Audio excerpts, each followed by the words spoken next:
Good morning, guys. This is Issues with Toddy One Skip. I am Toddy One Skip. Welcome back to my channel, and thank you so much for allowing me to be part of your day, guys. I really appreciate it. Guys, I'm going to go live on my birthday, May 24th, 5 p.m. Eastern Standard Time. Would you like to spend an hour with me? I would love that. So I'm just going to put that out there, so we'll commit to it. That's May 24th, Friday, 5 p.m. Eastern Standard Time. Just a little live stream for my birthday. Say hello. Guys, we're going to go right into the Becca Scoops video that I've broken down a couple times now. I've done the interrogation bit of it, and then I did a video, last night that also broke down some other stuff in regards to the video. So now we're going back into the video, breaking down some even more stuff just to simplify it so that everybody could see, or at least see clearly as much as possible, the grift that was going on. Not at all the Munchausen by proxy, not at all the victim attitude or the despair of a victim that Gypsy has us believe or wants us to believe she is, but the truth about her. The truth about her. So, guys, please like, subscribe, and share. There's over 5,000 of you. I am so grateful. I do communicate in the comments as well, and you can also hit me up at toddyoneSkip@gmail.com. There's a lot of email coming in now, so all I ask is that you guys just continue to be patient with me, and thank you so much for reaching out to me. So let's get into it, guys. Let's do it. We were told Gypsy was an abused little girl who grew up and asked her internet boyfriend, Nicholas Godejohn, to unalive her mother. Gypsy took a plea deal and served 8.5 years in prison. Well, that didn't sit well with law enforcement personnel we contacted, who granted us some insider info about the original investigation and other details never revealed. All right, so right away they jumped to the Munchausen by proxy, only to find out that maybe it's not Munchausen by proxy. Maybe it's that grift that we keep talking about. The malingering. So that's the medical fraud. Because Gypsy is not being sickened by her mom.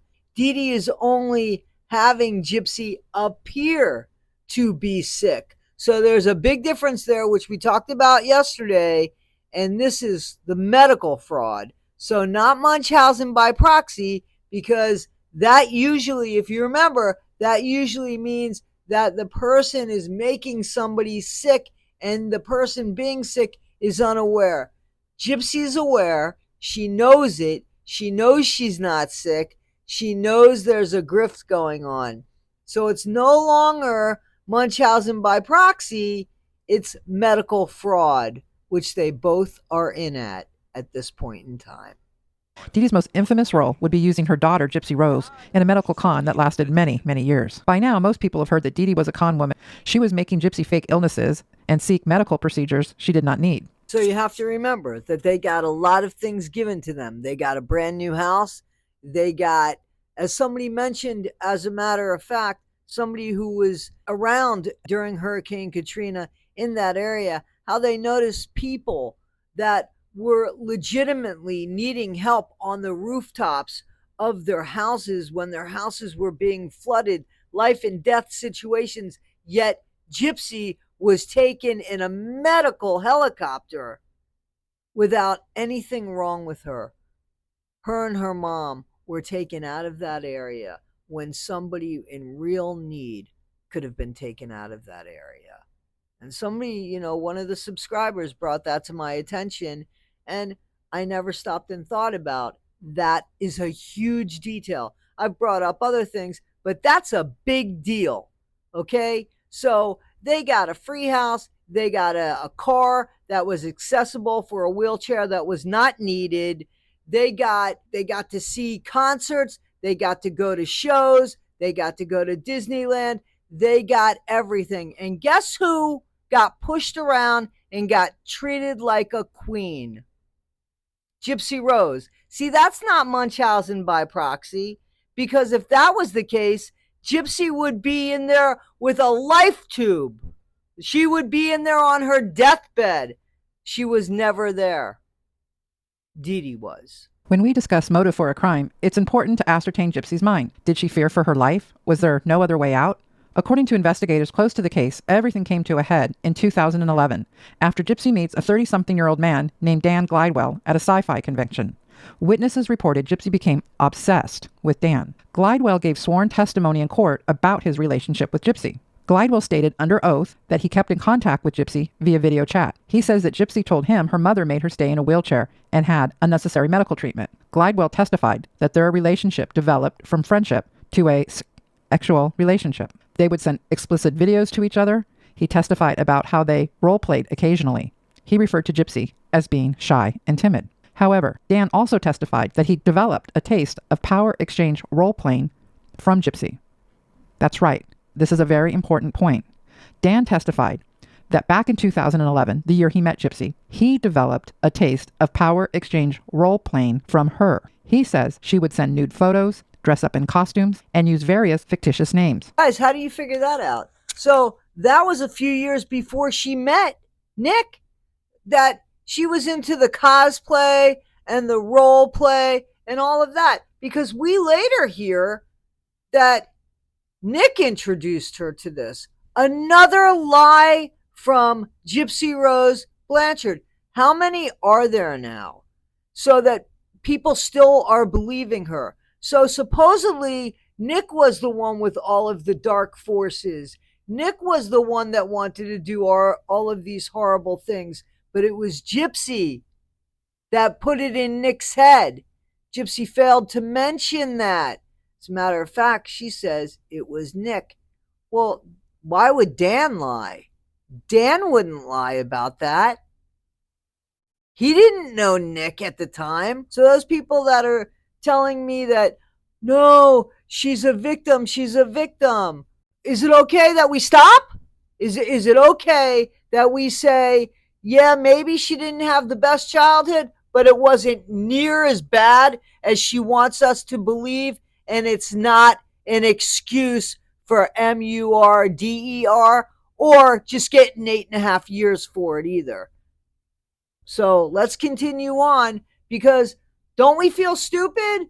Because she is doing this tour of Hollywood, right? Glidewell says he was injured and that Gypsy visited him while he was in the hospital, not in her wheelchair. She told him she wanted to go to Arkansas to restart her life. As those in law enforcement pointed out, this sworn testimony contradicts Gypsy's narrative in many ways. She claimed it was Nick who led her into the BDSM world of role-playing, when clearly Dan claimed under oath it was Gypsy who introduced him to this role-playing power exchange.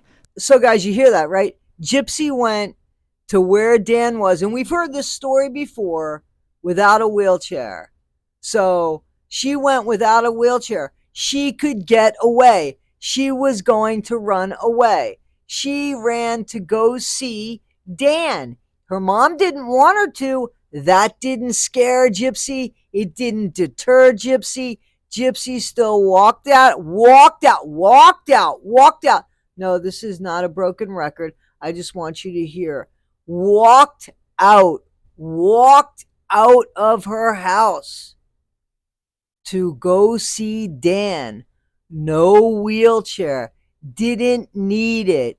Could have left that day. Never came back.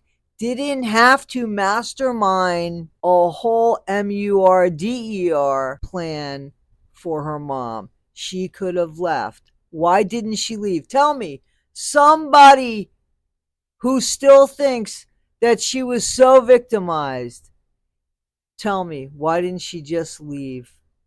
The whole bad thing about who her mom was and how horrible she was treated came up only after, when she needed an alibi for what she did she come up with this. Otherwise, her mom was just somebody that smothered her. Overprotective, overbearing, concerned.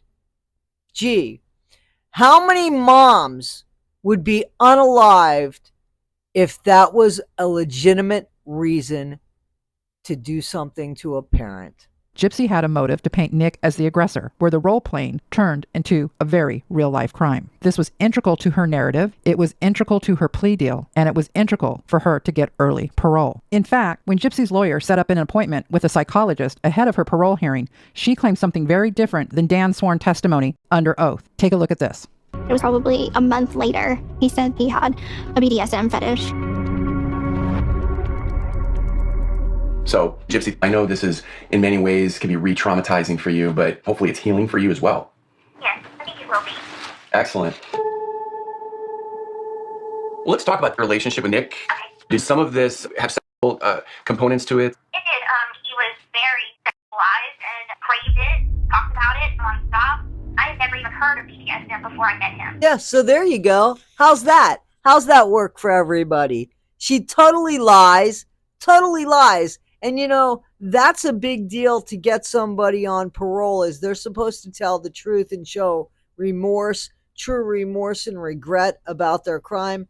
Gypsy lies like it's nothing. It is nothing to her. And she throws who she claims to love, Nick, under the bus without thinking of anything. The speculation here is that she wanted to be with Dan, and she basically used Nick to then do away with, but everything went shit, you know, and she ended up with Nick. But the speculation is that maybe she was just going to use Nick and end up with Dan. I don't know. Here's what I do know. She threw Nick under the bus by lying and saying everything dark inside of her was something that he brought to the table. And clearly, that's untrue. That's untrue. So, guys, we're going to keep going into this Becca Scoops video because, again, there's a lot to unpack. So, hit her up on her channel, Becca Scoops. As far as I know, this is just one video she has out, but it's an amazing video. You can watch the whole video, and we're going to break it down here, or you can continue to watch me do it, or you could do both. Either which way, guys, this is Issues with Toddy One Skip. Tell me what you think. Please like, subscribe, and share. I appreciate it. I'm trying to grow my channel. And don't forget, be better today than you were yesterday. Not half as good as you'll be tomorrow. Comment in the comments. I'm in the comments. And tell me what you think, guys. All right. Till next time. Take care, guys. Happy weekend. And I'll see you May 24th, 5 p.m. Eastern Standard Time for my birthday live. About an hour and a half. Thanks, guys.